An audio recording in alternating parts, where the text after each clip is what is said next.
कहानी की शुरुआत होती है एक ऐसी दुनिया से जहां एक खतरनाक फंगस की वजह से इंसानियत लगभग खत्म हो चुकी है।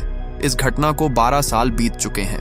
दुनिया के ज्यादातर लोग या तो मारे जा चुके हैं या फिर खतरनाक ज़ॉम्बी बन चुके हैं। लेकिन इसी बीच वैज्ञानिकों को कुछ ऐसे बच्चे मिलते हैं जिनके अंदर इस फंगस का असर तो है, लेकिन वो बाकी ज़ॉम्बीज़ की तरह नहीं है। ये बच्चे सोच सकते हैं, बात कर सकते हैं और इंसानों की तरह चीज़ों को समझ सकते हैं। वैज्ञानिकों को लगता है कि शायद इन्हीं बच्चों की मदद से इंसानों को बचाने वाली वैक्सीन बनाई जा सकती है।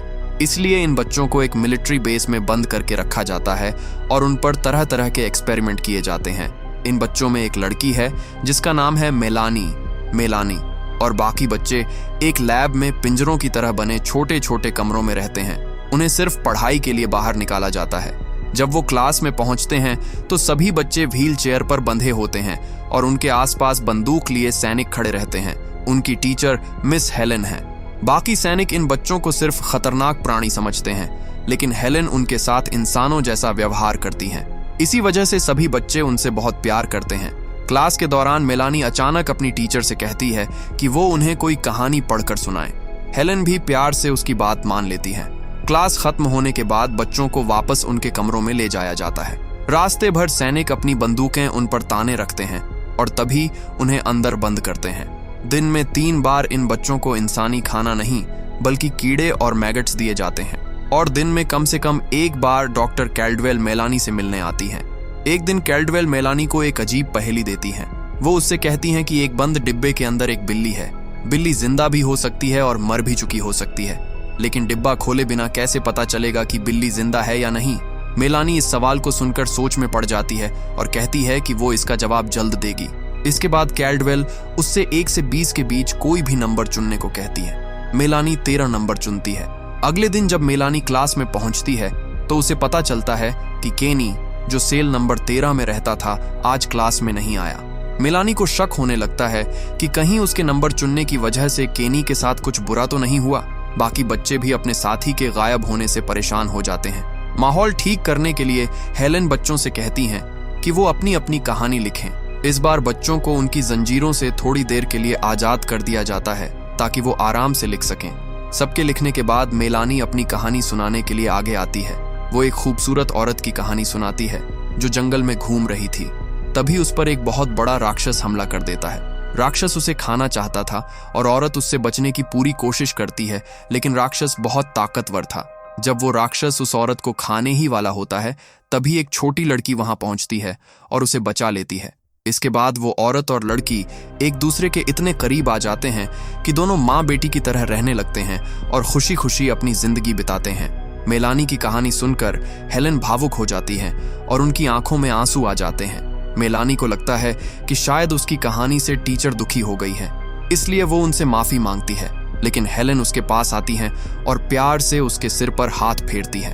तभी अचानक सार्जेंट एडी कमरे में घुस आता है। वो हेलेन पर गुस्सा होने लगता है क्योंकि उन्होंने मेलानी को छुआ था। उसके लिए ये बच्चे इंसान नहीं बल्कि खतरनाक राक्षस हैं। एडी बच्चों को उनकी असली औकात याद दिलाने के लिए अपनी बाजू पर हाथ रगड़ता है ताकि उसके शरीर की इंसानी गंध बच्चों तक पहुंचे। इंसान की गंध मिलते ही मेलानी और बाकी बच्चों के अंदर छिपी भूख जाग जाती है। सभी बच्चे बेकाबू होकर एडी पर हमला करने और उसे खाने की कोशिश करने लगते हैं। हेलेन तुरंत एडी को वहां से जाने के लिए कहती हैं और बच्चों को शांत करने की कोशिश करती हैं। बाद में जब मेलानी को वापस उसकी सेल में ले जाया जाता है तो रास्ते में उसकी मुलाकात फिर से एडी से होती है। मेलानी उसे देखकर कहती है कि अगर उसके पास एक ऐसा डिब्बा होता जिसमें दुनिया की सारी बुराइयों को बंद किया जा सकता तो वो एडी को उसी डिब्बे में बंद कर देती। मेलानी की बातों से नाराज होकर सैनिक उसे सजा देते हैं और पूरे दिन उसे अपनी कुर्सी पर हाथ पैर हिलाए बिना बांध कर रखते हैं। शाम को हेलेन मेलानी से मिलने आती हैं, लेकिन जैसे ही वो उसे देखती हैं उनके होश उड़ जाते हैं। मेलानी पूरे दिन से हाथों में हथकड़ियां लगाए उसी हालत में बैठी थी। हेलेन तुरंत गार्ड्स को आवाज देकर बुलाती हैं, लेकिन कोई जवाब नहीं देता। आखिरकार वो खुद सेल खोलने का फैसला करती हैं और मेलानी को आजाद कर देती हैं। लेकिन जैसे ही मेलानी को हेलेन की इंसानी गंध आती है उसके अंदर की भूख जागने लगती है। मेलानी खुद को कंट्रोल करने की कोशिश करती है और हेलेन से दूर जाने के लिए कहती है, लेकिन कुछ ही सेकंड बाद वो अपना कंट्रोल खो देती है और हेलेन को काटने के लिए उस पर झपटती है। हेलेन किसी तरह समय रहते सेल से बाहर निकल जाती हैं। बाद में वो मेलानी से माफी मांगती हैं क्योंकि उन्हें लगता है कि उन्होंने ही उसे उकसाया था। अगली सुबह डॉक्टर कैल्डवेल फिर मेलानी से मिलने आती हैं। इस बार वो उससे एक और नंबर चुनने को कहती हैं। मेलानी खुद अपना नंबर चुनती है, जबकि उसे पता है कि इस फैसले के बाद उसके साथ कुछ बहुत बुरा हो सकता है। कुछ ही देर बाद गार्ड्स बच्चों को क्लास में ले जाने के लिए पहुंचते हैं। मेलानी हमेशा की तरह अपनी जगह बैठ जाती है, लेकिन तभी उसे बताया जाता है कि आज वो बाकी बच्चों के साथ क्लास में नहीं जाएगी। पहली बार मेलानी को मिलिट्री बेस से बाहर ले जाया जाता है। बाहर निकलते ही उसके सामने का नजारा देखकर वो हैरान रह जाती है। बेस के चारों तरफ सैकड़ों ज़ॉम्बीज जमा हैं, जो लोहे की बड़ी बड़ी दीवारों को तोड़कर अंदर घुसने की कोशिश कर रहे हैं। एडी मेलानी को सीधे डॉक्टर कैल्डवेल की लैब में ले जाता है। वहां डॉक्टर उसे एक दवा देती हैं, जिससे मेलानी बेहोश हो जाती है। उसके बेहोश होते ही कैल्डवेल और उनकी असिस्टेंट उसे व्हील चेयर से निकालकर एक स्ट्रेचर पर लिटा देते हैं। अब डॉक्टर उस पर अपना सबसे बड़ा एक्सपेरिमेंट शुरू करने वाली होती है। तभी अचानक हेलेन वहां पहुंच जाती है। वो साफ कह देती हैं कि अब वो मेलानी को मारने के इस प्लान का हिस्सा नहीं बनेंगी। हेलेन हाथ में फायर एक्सटिंग्विशर लेकर कैल्डवेल को रोकने की कोशिश करती है, लेकिन कैल्डवेल बहुत शांत तरीके से उससे बात करती है और आखिरकार उसे एक्सटिंग्विशर नीचे रखने के लिए मना लेती है। जैसे ही हेलेन थोड़ा शांत होती है, कैल्डवेल उन पर पेपर स्प्रे कर देती हैं और अपनी असिस्टेंट को सिक्योरिटी बुलाने का आदेश देती है। हेलेन को ले जाते समय कैल्डवेल उनसे माफी मांगती हैं। वो कहती हैं कि वो हेलेन की भावनाओं को समझती हैं, लेकिन मेलानी ही उस वैक्सीन का सबसे जरूरी हिस्सा है जिसे वो बना रही हैं। डॉक्टर के मुताबिक अगर मेलानी की जान जाती है तो उससे बनने वाली वैक्सीन हजारों लोगों की जान बचा सकती है। लेकिन तभी अचानक पूरे बेस में अलार्म बजने लगता है। ज़ॉम्बीज आखिरकार बेस के अंदर घुस चुके थे। कैल्डवेल और उनकी असिस्टेंट जल्दी जल्दी खिड़कियां बंद करने लगती हैं, लेकिन तभी एक ज़ॉम्बी उनकी असिस्टेंट पर हमला कर देता है। कैल्डवेल उसे बचाने के लिए दौड़ती हैं और ज़ॉम्बीज से लड़ने लगती हैं। इसी दौरान उनके हाथ पर भी चोट लग जाती है। हालात और खराब हो जाते हैं क्योंकि कैल्डवेल की असिस्टेंट अब खुद ज़ॉम्बी में बदलने लगती है। कैल्डवेल अपनी जान बचाने के लिए वहां से भाग जाती है। दूसरी तरफ मेलानी अभी भी स्ट्रेचर पर बंधी हुई थी, लेकिन आधी ज़ॉम्बी होने की वजह से बाकी ज़ॉम्बीज उस पर हमला नहीं करते। मेलानी को एक स्कैल्पल दिखाई देता है। वो किसी तरह उसे उठाती है और उससे अपने बंधन काटकर खुद को आजाद कर लेती है। इसके बाद वो टेंट से बाहर निकलती है। बाहर का नजारा किसी युद्ध से कम नहीं था। सैनिक हर तरफ से ज़ॉम्बीज पर गोलियां चला रहे थे और पूरा बेस खून खराबे में बदल चुका था। तभी मेलानी की नजर हेलेन पर पड़ती है। 2 गार्ड्स हेलेन पर हमला कर रहे थे। ये देखकर मेलानी का गुस्सा फूट पड़ता है। वो तेजी से दोनों गार्ड्स पर झपटती है और उनके गले में काट लेती है। इसके बाद मेलानी खुद भी कमजोर होकर जमीन पर गिर जाती है। हेलेन तुरंत उसे उठाती हैं और वहां से बाहर ले जाने लगती हैं। लेकिन तभी ज़ॉम्बीज का एक बड़ा झुंड उनकी तरफ बढ़ता है। ऐसा लगता है कि अब हेलेन का बचना नामुमकिन है। तभी अचानक एक आर्मी टैंक वहां पहुंच जाता है। हेलेन किसी तरह मेलानी को लेकर टैंक पर चढ़ जाती है और दोनों मिलिट्री बेस से बहुत दूर निकल जाती हैं। कुछ समय बाद एडी को पता चलता है कि मेलानी भी टैंक में मौजूद है। वो तुरंत अपनी बंदूक निकालता है और मेलानी को गोली मारने के लिए तैयार हो जाता है। लेकिन इससे पहले कि एडी कुछ कर पाता, हेलेन मेलानी के सामने खड़ी हो जाती हैं। वो अपने शरीर को ढाल बनाकर मेलानी की जान बचाने के लिए तैयार हो जाती हैं। आखिरकार एडी को अपनी बंदूक नीचे करनी पड़ती है और हेलेन दरवाजा खोलकर मेलानी को बाहर जाने देती है। पहली बार मेलानी पूरी तरह आजाद थी, लेकिन आजादी मिलने के बाद उसे समझ ही नहीं आता कि अब करना क्या है। वो बस बाहर लॉन में जाकर बैठ जाती है। तभी डॉक्टर कैल्डवेल कहती हैं कि उन्हें मेलानी जिंदा चाहिए क्योंकि उसके ऊपर अभी कई एक्सपेरिमेंट करने बाकी हैं। कुछ देर बाद हेलेन मेलानी के पास आती हैं। मेलानी कहती है कि उसने बहुत बुरा काम किया है और उसे सैनिकों को काटने का बहुत बुरा लग रहा है। अब एडी एक नया प्लान बनाता है। वो कहता है कि उन्हें पास के एक मिलिट्री बेस में जाना होगा ताकि वहां से खाना और बाकी जरूरी सामान मिल सके। हेलेन पूछती हैं कि उस बेस में काम करने वाले लोगों का क्या हुआ होगा। एडी कहता है कि वहां मौजूद सभी लोगों को पहले ही मरा हुआ माना जा रहा है, लेकिन बच्चों को लेकर उसे ज्यादा चिंता नहीं है क्योंकि जिन्हें वो हंगरी कहते हैं वो अपने जैसे संक्रमित लोगों पर हमला नहीं करते। सफर के दौरान मेलानी को गाड़ी की सबसे बाहर वाली सीट पर बैठाया जाता है ताकि अगर उसे भूख लगे तो वो बाकी लोगों पर हमला न कर सके। कुछ दूर जाने के बाद टीम एक नदी के किनारे रुकती है। उन्हें वहां से पानी लेना होता है, लेकिन तभी अचानक कुछ हंगरी वहां पहुंच जाते हैं। सैनिक उनसे लड़ने लगते हैं और इसी बीच हेलेन जल्दी से मेलानी को खोलती है और उसे गाड़ी के अंदर छिपा देती है। लड़ाई के दौरान एक सैनिक की बांह पर एक हंगरी काट लेता है। कुछ ही देर में उसके शरीर में बदलाव शुरू हो जाता है। जैसे ही वो गाड़ी में बैठने वाला होता है, एडी अपनी बंदूक निकालता है और अपने ही साथी के सिर में गोली मार देता है। अब सभी लोग सुरक्षित जगह पर पहुंचते हैं। हेलेन मेलानी को समझाती हैं कि हंगरी एक खतरनाक फंगस से संक्रमित है। ये फंगस शरीर के तरल पदार्थों के जरिए दूसरे इंसान तक पहुंच सकता है। यानी अगर कोई हंगरी किसी इंसान को काट ले तो वो इंसान भी कुछ समय बाद हंगरी बन जाता है। कुछ देर बाद सभी फिर से सफर शुरू करते हैं, लेकिन तभी एडी को पता चलता है कि लड़ाई के दौरान एक गोली गाड़ी की फ्यूल टैंक में लग गई थी। अब गाड़ी ज्यादा दूर नहीं जा सकती, इसलिए उन्हें बाकी रास्ता पैदल ही लंदन तक जाना होगा। थोड़ा आराम करने के बाद टीम खाने की तलाश में कुछ घरों के अंदर जाने का फैसला करती है, लेकिन रास्ते में हर तरफ हंगरी घूम रहे होते हैं। उनसे बचने के लिए सैनिक अपने शरीर पर एक खास जेल लगाते हैं जिससे उनकी इंसानी गंध छिप जाए। इसके अलावा उन्हें बिल्कुल शांत रहना होता है, क्योंकि जरा सी आवाज भी आसपास सो रहे हंगरी को जगा सकती थी। धीरे धीरे पूरी टीम आगे बढ़ती है। तभी उन्हें एक संक्रमित औरत दिखाई देती है जो एक बेबी स्ट्रोलर लेकर चल रही होती है। सभी लोग वहीं रुक जाते हैं और बिना हिले खड़े रहते हैं ताकि उस हंगरी को उनकी मौजूदगी का पता न चले। लेकिन तभी कैल्डवेल उस औरत के पास जाने का फैसला करती है। वो स्ट्रोलर में देखती हैं और जैसे ही बच्चे के ऊपर पड़ा कपड़ा हटाती हैं, उनके होश उड़ जाते हैं। बच्चा मर चुका था और एक खतरनाक चूहे ने उसके शरीर को बुरी तरह नोच डाला था।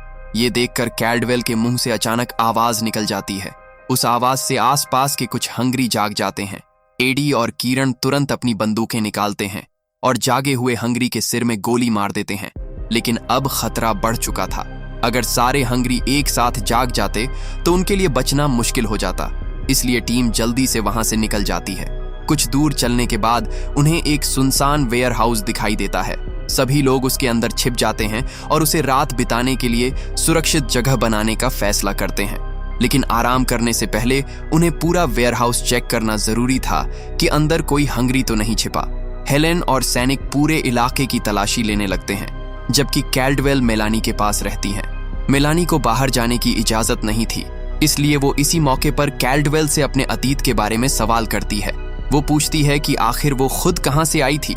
कैल्डवेल उसे एक ऐसी बात बताती है जो मेलानी की पूरी जिंदगी बदल देती है।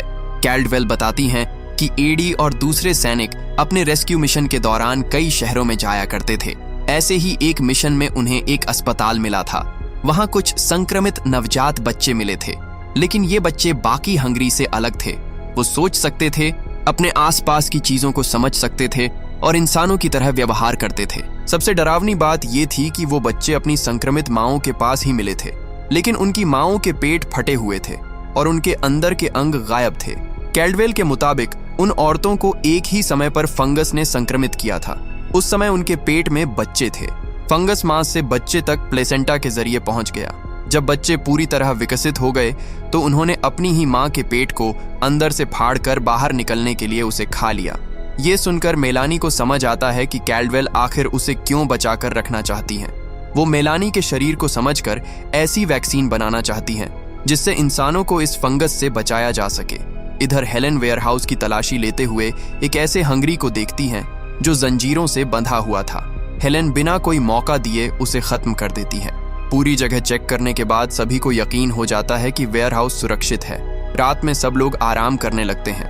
हेलेन मेलानी को साफ कपड़े देती हैं और उससे कहती हैं कि सुबह होते ही वो उसके लिए खाना ढूंढने की कोशिश करेंगी। लेकिन सुबह होते ही एडी को एक बड़ी परेशानी दिखाई देती है। वेयरहाउस के बाहर चारों तरफ हंगरी जमा थे। अब वहां से बाहर निकलना लगभग नामुमकिन था। तभी मेलानी खुद बाहर जाने का ऑफर देती है। वो कहती है कि वो हंगरी को अपनी तरफ खींचकर एक तरफ ले जाएगी ताकि बाकी लोग दूसरी तरफ से बाहर निकल सकें। एडी के पास कोई दूसरा रास्ता नहीं था, इसलिए वो मेलानी को जाने देता है। बाहर जाने के बाद मेलानी सबसे पहले पास में मिले एक बिल्ली को खा लेती है ताकि उसकी भूख शांत हो जाए। फिर उसे एक घर के अंदर एक कुत्ता दिखाई देता है। मेलानी उस कुत्ते को अपनी गोद में उठा लेती है और हंगरी का ध्यान अपनी तरफ खींचने के लिए उसे चारे की तरह इस्तेमाल करती है। उसकी वजह से हंगरी दूसरी तरफ चले जाते हैं और एडी, हेलेन और बाकी लोग सुरक्षित बाहर निकल जाते हैं। कुछ किलोमीटर आगे जाने के बाद उन्हें फिर से हंगरी का एक बड़ा झुंड दिखाई देता है। टीम तुरंत एक बिल्डिंग की छत पर चढ़ जाती है ताकि ऊपर से पूरा रास्ता देख सके और आगे जाने का प्लान बना सके। एक बार फिर मेलानी आगे जाने की जिम्मेदारी लेती है। इस बार उसके पास एक रेडियो होता है जिसके जरिए वो एडी और बाकी लोगों को रास्ता बताती रहती है। मेलानी की मदद से टीम बिना किसी परेशानी के हंगरी के बीच से सुरक्षित रास्ता पार कर जाती है। लेकिन तभी कैल्डवेल को जमीन पर फंगस के कुछ ऐसे हिस्से दिखाई देते हैं जिनसे नए स्पोर्स निकलने वाले थे। इन स्पोर्स का सबसे खतरनाक हिस्सा ये था कि ये हवा के जरिए फैल सकते थे।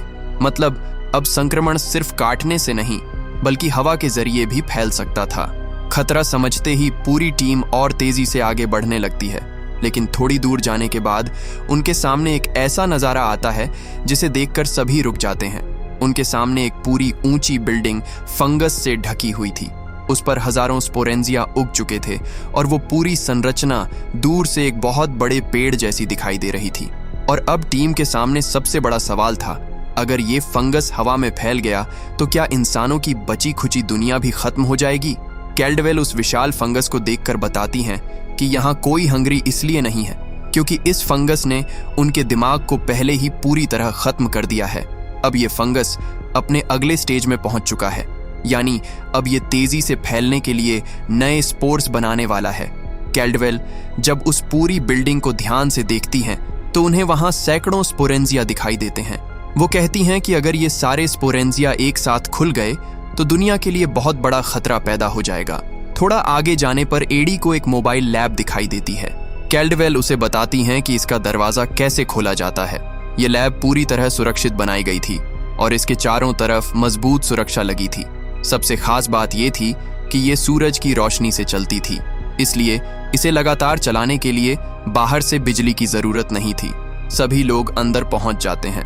हेलेन तुरंत खाने की तलाश शुरू कर देती है, जबकि एडी मिलिट्री बेस से रेडियो पर संपर्क करने की कोशिश करता है, लेकिन दूसरी तरफ से कोई जवाब नहीं आता।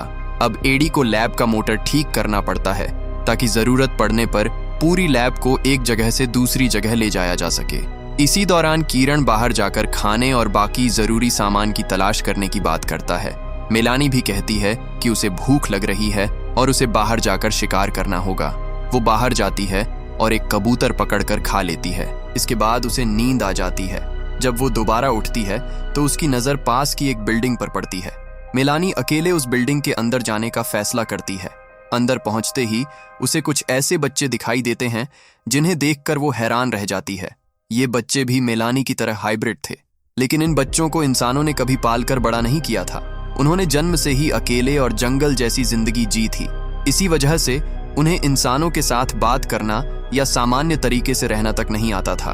अचानक सारे जंगली बच्चे अपने छिपने की जगह से बाहर निकल आते हैं। मेलानी को जल्दी ही एहसास हो जाता है कि वो किरण के पीछे पड़े हुए हैं।